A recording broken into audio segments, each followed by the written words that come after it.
This is Democracy Now!, democracynow.org. I'm Amy Goodman. On Sunday, Israeli Prime Minister Benjamin Netanyahu claimed there is no starvation in Gaza.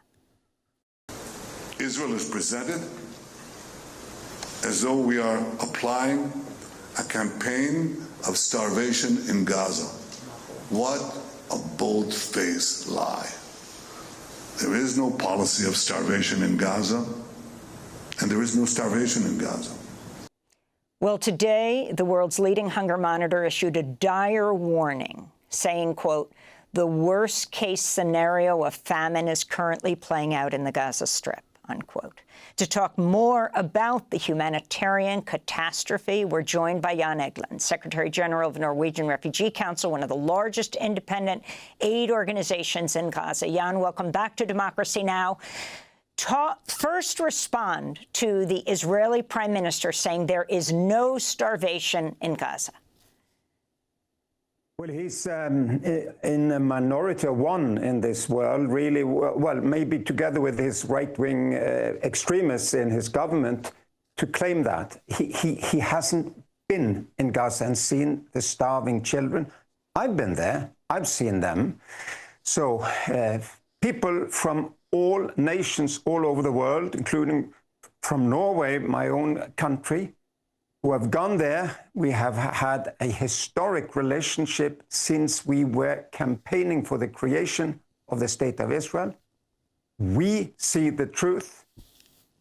And I think it's important for the American public to really understand that when I say the fingerprints of the US policy and the other European countries that provide arms to Israel's campaign in Gaza is contributing to war crimes. And I think your historically important interview with the Lieutenant Colonel from the Green Berets Special Forces, who told everything that he saw, which is continued criminality on behalf of this so-called Gaza Humanitarian Foundation. It's important to know that this is funded by US government, by US taxpayers. It will not look good when history will judge this. Jan Egeland, you have the GHF, 4 sites where people are gunned down when they try to get food, replacing 400 sites coordinated by the United Nations. Gaza, your organization, Norwegian Refugee Council, have been on the ground for a long time in Gaza. Can you talk right now about Israel allowing airdrops? How effective is that? And how do you recreate these 400 sites?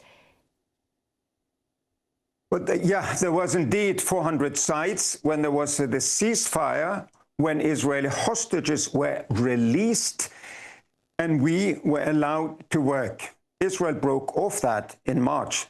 I hope you will all remember it was broken off by Israel itself after many hostages were released back into Israel, and we could feed the entire population in Gaza. Now, after all of these months of deliberate, systematic starvation of women and children in Gaza, even the US government, the German government, the British government, and the French government, those who have provided the arms to this indiscriminate bombing, say there is starvation. Now Netanyahu's government is saying, okay then, we're very afraid of sanctions now. And then they allow airdrops, which is the worst possible way of providing assistance. Who likes airdrops? Well, TV journalists like it, diplomats, politicians like it, because it's very photogenic. But one airdrop is 25 tons. That's 2.5 trucks. We need 60,000 tons of food per month in normal circumstances for more than 2 million people.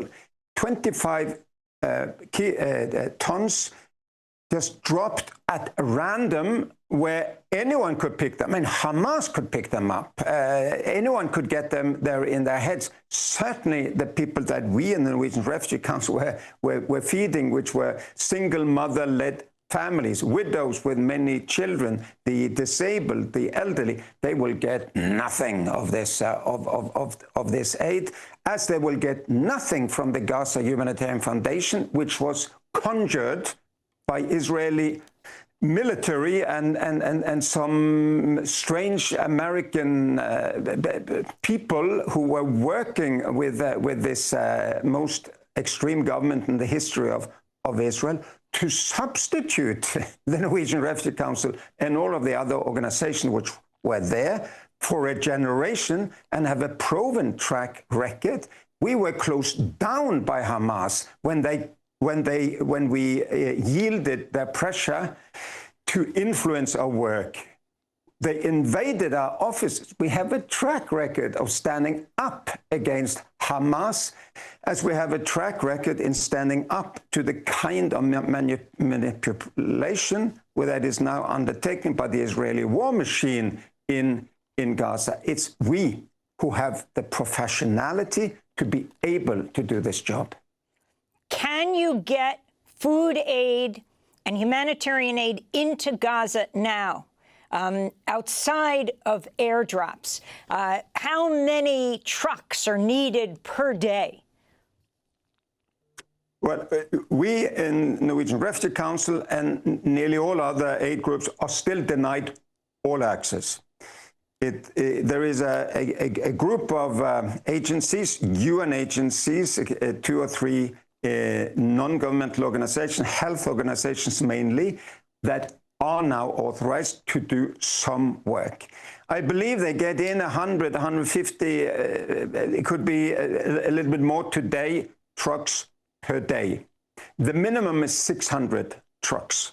So after full starvation for many months and very little food coming in, some at these chaotic hunger games organized by the Gaza Humanitarian Foundation in the south, but beyond that, very little aid.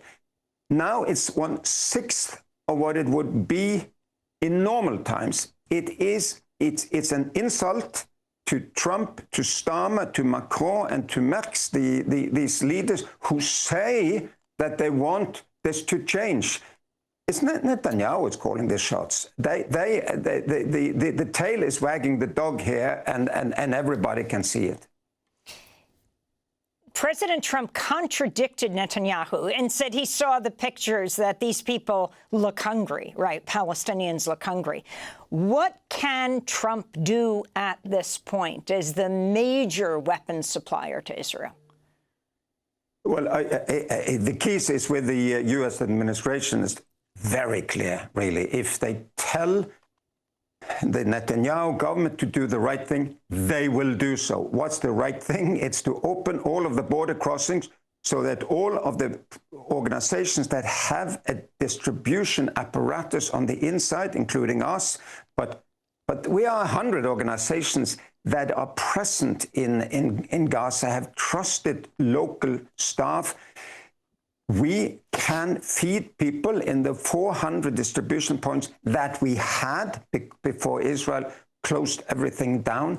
That's what Trump should be asking for. And then he should take, or rather American forces or international forces should control of the border crossings. I wrote a letter to the US administration, to the European Union, to international leaders in October after the horrific Hamas massacres in Israel, and said, if you let one side control aid access to the civilians on the other side, you will ask for trouble. I warned against it. You have to have an international control mechanism. I hope they will listen now, and as I think they understand that their fingerprints, I mean, now talking about these Western powers, fingerprints is now all over a crime scene, and history will judge. Jan Egeland, I want to thank you for being with us, Secretary General of the Norwegian Refugee Council, speaking to us from Oslo. Norway, Spain, Ireland, have joined the majority of nations in the world in recognizing the state of Palestine. France will do so in September. There's a UN conference going on right now, run by France and Saudi Arabia around Palestine. Thanks for watching Democracy Now! On YouTube. Subscribe to the channel and turn on notifications to make sure you never miss a video. And for more of our audience-supported journalism, go to democracynow.org, where you can download our news app, sign up for our newsletter, subscribe to the daily podcast, and so much more.